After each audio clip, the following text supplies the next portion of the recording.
I'm standing alone in a crowded room and we're not speaking.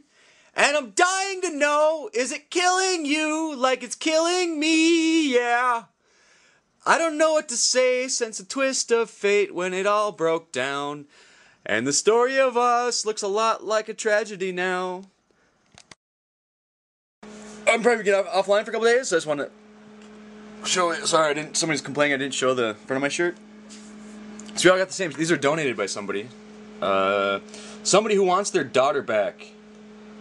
So if you ever wonder what, I got people telling me shit like, keep it up, get my daughter back. Okay. Well, I don't feel like doing apostasy today. No, I'm in for till the end. Not do too wussed out. I can understand that. I almost wussed out even when I wasn't an apostate. I honestly believed that there's a decent chance that I would like reconnect. I don't know what the hell I was thinking, but yeah, it's very scary. And I read Crisis of Conscience, Gentile Times Reconsidered. I started taking the bus intentionally to work, so I'd have time to read. So like I read on a bus, and whatever, some guy, one day I saw, not even on my bus, I saw a guy at a bus stop that used to go to my convention, and from that moment on I was paranoid about being seen with the books. This is with like a PhD in apostasy. But I was like afraid of someone seeing me with the books. Can you imagine that? Grown man. I don't know what it's really freaky. What the hell was I gonna say here? What are you talking about? Oh, I just want to mention. But this is what you are filthy apostates. How dare you put Jehovah's name on your shirt? How dare you have Jehovah's name on your shirt of apostasy? And this is the JW mentality, and so that was what I was there combating, and it terrified me. But next time, I'm going to muster all the apostate courage that I possibly can, and I'm going to rub it in their face by being peaceful and not saying anything. That's the wonderful thing. You don't have to do anything. Oh my! Best thing ever. Yeah, it is frightening how much they're terrified by people who don't do anything. That reminds me, when I went to a couple meetings I went to, it's like walking in. It was so freaky. Nothing like I expected. It was like you walked in on a bunch of people masturbating. Like they're like whatever, having somebody who's not one of them there got them like really freaked out as if you caught them masturbating. So they kind of were. They kind of were masturbating. It's very freaky. But I just want to have the thought that, yeah, it doesn't really make any difference. Like, it doesn't really accomplish anything to, like, have any kind of a protest. But existing, the breaking the wall down of, whatever, witnesses being able to see, a big part of their shit, a big part of their control is getting us to run, everyone who's, like, who understands the situation, runs for their fucking life. And they want it that way. So like whatever, the most serious pressure you can possibly put on them is just not having people jump out slower. People resisting the tendency to shun yourself. It seems audacious, but doing nothing and just choosing not to shun yourself is a really big game changer. Like I'm really serious about the concept of. They want everybody in the world, absolutely everybody, is invited to come to the memorial. So like seriously, no protests, no nothing. Do it. Like that's one thing I'm going to try to do is get other people, get Christians, get whoever, get everybody in the world to actually attend the Jehovah's Witness memorial. And without instructions to do anything, just go, do what they expect you to do. They want you to come. Do it. Because it doesn't really work well. It breaks down the complete cleanliness of the congregation, the like complete absence of anybody who is even the slightest bit not engaged. What's his name was talking about that. Tells his name. Bombproof, BOHMPROOF. I don't know if he's still on YouTube or not. He just talked about how like just their existence broke the spell, and they have a crisis. Oh, and let them be the ones that act crazy. So it's not necessary to act crazy, because you can be assured that they'll act crazy for you. So the 92 was just talking about there is like, you don't have to do anything. They'll make it crazy. It's better if it's crazy, but you don't need to make it crazy. They'll make it crazy for you. None of this is very, just kind of like the whatever strategery point of view. Nothing important is going to happen in any of these circumstances, but it does key into the whole idea is that if I keep encouraging people to exist as an apostate. Just exist as an apostate. You might not feel like you're doing anything. You might not feel like you're doing a goddamn thing. If you just exist as an apostate in public, they'll find you.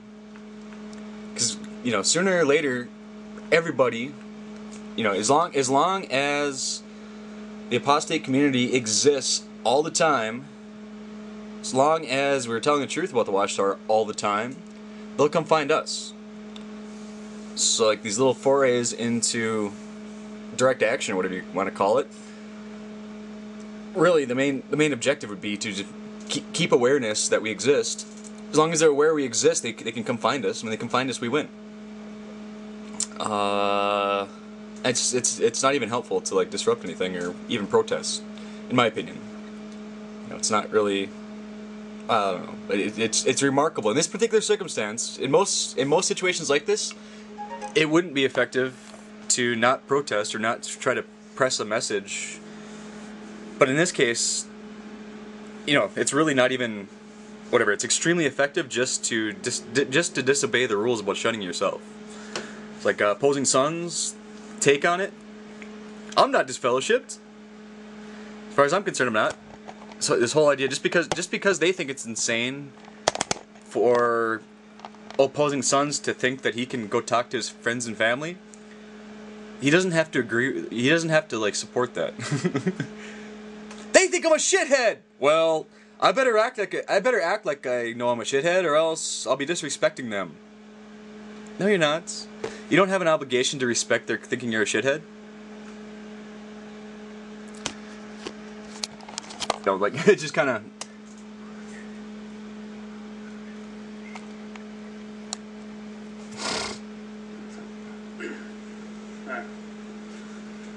That's it? Okay, so I want to talk about how powerful the concept of a vast apostate army. It really is powerful. I didn't even have a Facebook account until the VAA stuff, Vast Apostate Army stuff, started, and started a YouTube account. Anyway, I started my Facebook account, and tried friending a bunch of my relatives and stuff like that. You know, knowing that obviously, you know, they would understand my feelings at this point. You know, that I've been silent for a long, long time. So I did that. That's how I'm assuming that the word got out. You know, it wasn't secret. I wasn't hiding anything. So, only a matter of a couple days, that information, you know, got passed around hand to hand or mouth to mouth, whatever. And some of my relatives, like full-on my blood relatives, supposedly went online and checked out whatever they found, and reported to the rest of the family and many other congregations and people around, or witnesses, that it was the whole nihilist group and you know genocidal group. Obviously, on a public forum, obviously it's insane thinking that a group would really be out there doing that on a public forum. I mean, it's ludicrous. But the point is that through controlled information, they set fear, and I don't even know the words for it. You know, they did what they always do, and the fear is just insane. I mean, all of a sudden, I mean, I haven't been disfellowshipped, I haven't been contacted by any of the authority or anything like that. But all my family now has disassociated me privately. Or I don't know. You know, there's been no announcement, but at this point, you know, everyone is keeping their distance, you know, that whole thing. But the point is that it's so, the concept of a worldwide group out there, you know, planning to stop the agenda of a publishing company. You know, obviously it's which way you want to look at it. It's scary. It really is. I mean, it's the whole prophecy thing. I mean, it's scary to the minds. I mean, it's a very the name is very powerful. So I mean, to continue on, we went to a memorial. There was 5 of us. One disfellowship person was with us, and we went. And no disrespect, I mean, we dressed. We weren't full on Jehovah wear, but I mean, it was respectful. And we went there, and of course, it was easy to tell the people who had heard weeks prior, heard about the vast apostate army and my involvement or our involvement in it, or the concept. It's all in the head. and those people, they're terrified. I don't even know how to really say it. I mean, I couldn't look at them at all. I mean, there was no eye contact. Well, a couple people did. I mean, they were like trying to stare me back down and stuff. And I don't know if they expected us to make a big mockery out of their thing or whatever. You know, we didn't partake or anything like that. We didn't sing. We didn't bow our heads. We didn't say amen to their thing. You know, boldly presented ourselves. We brought King James Bibles and a Masonic Temple Bible and stuff. And, you know, we had nothing to hide. We were there. We got it in the invite. You know, Brother so-and-so came and invited us at the door, which is kind of odd, too, because he could have said something about, I don't know, anyway. So the fear was there. I mean, you know, of course, we also had lots of love bombs and people we haven't seen for a long time, and, you know, they're hugging and all that stuff, which is great, because the elders there, I mean, that knew, and the other ones just knew that about disfellowshipping and faded away and whatever. I mean, they were... Words are hard to describe, but they were out of their element. We totally kicked their element out the door. I mean, their power is gone. And that's the part I wanted to show you. So, like, whatever. Everything I've talked about. First of all, there's no vast apostate army. I haven't pre-talked to anybody. Somebody has the impression that like somehow I'm organizing this. I didn't organize what Bombproof did or what the Apostate Trinity did. Just the concept, or just to let people know that they're not alone, is that kind of the main objective. And to recognize that the Watchtower's control is so pathetic that it really only works with its victims' support. Meaning, people shun themselves. They respect the Watchtower's authority. And not respecting the Watchtower's authority, that doesn't even necessarily mean, like, whatever, doing anything in opposition. Just, when the Watchtower declares you a shithead, don't yourself decide that you're a shithead. Don't shut up. Don't respect this concept that you're a shithead and you have to leave. Or whatever, you're a bad person for being in contact with your friends or family. There's no reason why you should respect that, so don't.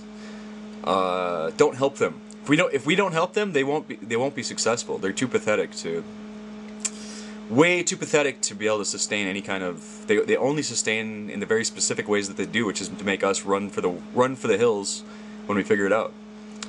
Tell us what I was about to say. Oh, but it is a war. Meaning, Bombproof here, the whole concept is that when he's completely alone, he will lose all the time for sure. Laura, when she was alone, will lose all the time for sure. So, like, individuals against a organized force like the Watchtower will always lose. So that's the perspective that the Lord had me go learn about warfare, and I came back and looked at the situation. That's exactly what I saw. It's a war. And it's a war between a really pathetic but organized army, the Watchtower, and individuals. And in those circumstances, individuals will always lose all the time. There is no. People have these ideas that if I just could get through to them, if I could just this, if I could just that, if you're standing alone, you will lose every single time, no matter how good your argument is or how good your position is. It won't fucking matter the way they operate. So that's what I'm trying to do, is change that. I'm trying to neutralize their numeric advantage and empower people to know they're not alone. And whatever. There you go.